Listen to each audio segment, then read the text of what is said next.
welcome to the book bunch. My name is Sam. Yes, I am wearing the same outfit as in the last 2 or 3 videos because I am still on vacation, and so these are all pre-filmed. But in the next video, hopefully, or maybe the one after that, I'm only away for a week, so there's only 3 videos or so that I had to pre-film. And while I am away, I'm also going to be filming while I'm there, a little vacation vlog for you guys while I'm reading. And yes, that is why I'm in the same outfit, so sorry for that. But I think you guys will live.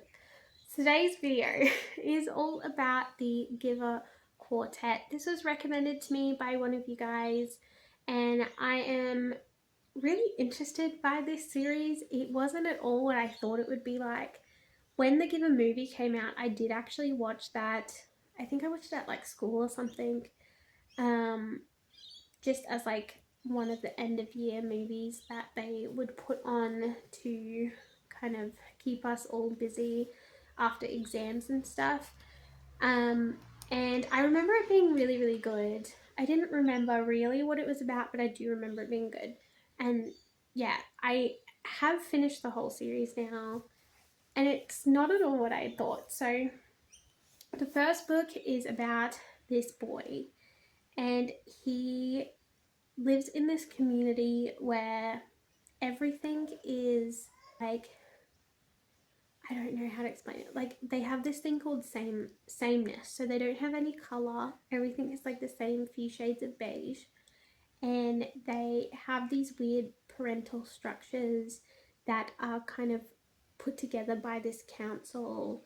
And no one has their own biological children. They're all produced by these girls that are called birth mothers, and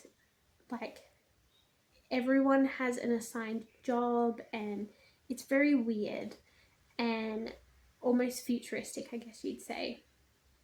And this boy that we follow, he gets assigned the job, selected to be the next receiver of memory. And so he gets given this super unique job that only happens every 30 or 40 years or whatever, where one person will be selected to be the receiver, and there's only ever one at a time, except for when they are passing on their memories. And it's where they have all the memories of everything that's ever happened, and they have to suffer all of the pain and emotion that comes with that, and they're meant to hold on to that to then give the council wisdom when they're asked to. And then when they're of a certain age or time or whatever, they get given an apprentice, and they pass all of their stuff on, which is what the Giver is called. So the Giver is the old receiver that's now giving it to the new receiver, if that makes sense. We follow this boy as he gets given these memories and how that changes him and the previous receiver. And yeah, that's all I can say about it without spoiling it, but that is the Giver. Then there is Gathering Blue, which is about this girl named Kira who lives in a different community where things are very different again. And she has this special gift where she can weave these beautiful embroidery tapestry type things. And they kind of have a mind of their own. She doesn't decide on what she's doing, what she's weaving. It decides for her, her hands decide for her, kind of thing. And they are kind of prophetic almost. And her mother dies, and she gets kind of taken in by the council because they want her to fix up this special robe that is the history of the people. And so she is given the job to restore this robe that needs its embroidery restored, and then finishing it off because there's a blank section on the robe that needs doing. And yeah, we follow her in that, and she meets, she's got a best friend named Maddie, who's this ratty boy, and he's a lot of fun. And then she also has another friend named Thomas who lives in the same complex as her, and his gift is carving things that are also like kind of prophetic and everything, and he's got a gift as well. And yeah, we follow them. Then there is the messenger, which follows Maddie, the boy, one of the boys from the second book, who is the friend that is kind of a bit ratty, and he is a bit older now, and we follow him as he discovers his gift, and he becomes like basically a messenger for this town, where he gets given messages to deliver around to the various citizens in the various other towns in the area. And he is like friends with this forest that he always has to go like travel through to pass these messages. But then something changes and the forest is trying to kill him, and all of this stuff is happening in his town. And yeah, he has to try and sort all of that out. So that is the messenger. And then finally is Sun, which follows this girl named Claire, as she is one of the birth mothers from the first book, and she ends up having a kid, but things go wrong and she is told that she can't be a birth mother anymore. And she gets given a job in the hatchery, but she can't shake the feelings that she has for her kid. Like, she just feels this deep sense of loss, and so she basically does whatever she can to get back to her kid, which is unusual for the community because she's meant to be taking this medication that suppresses emotion. So other birth mothers don't feel connected to those, like the kids that they have, but she does because she wasn't taking the medication properly.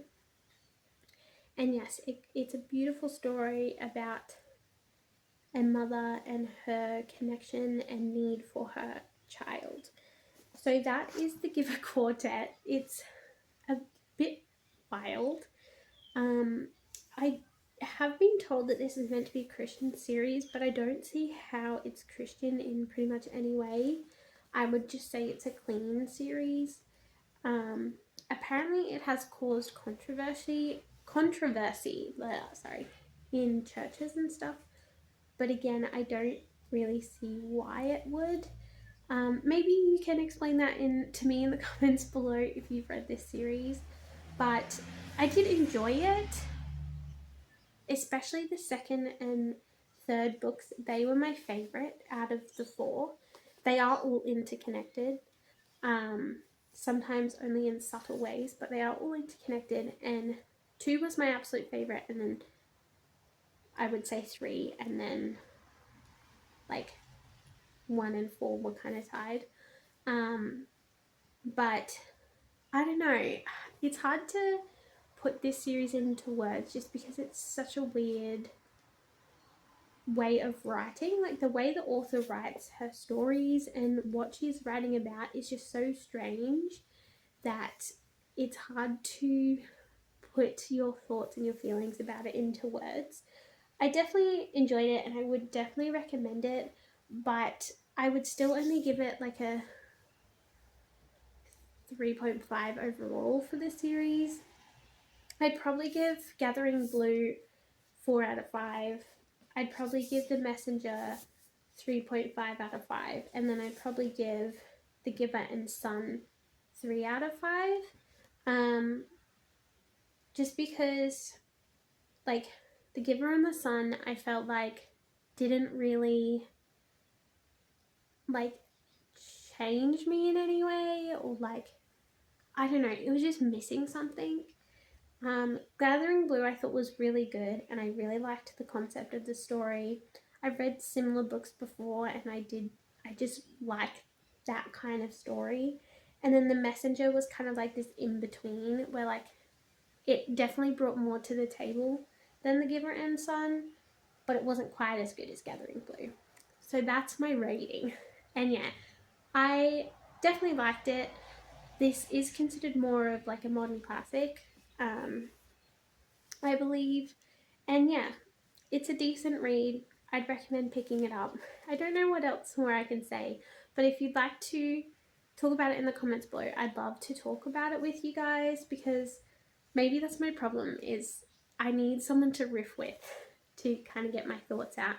about it. But yeah, overall not bad, but not as good as I thought it was going to be based on other people's reviews. So that is the Give a Quartet. I hope you guys enjoyed this video. Let me know in the comments below, and I'll see you in the next video. Bye!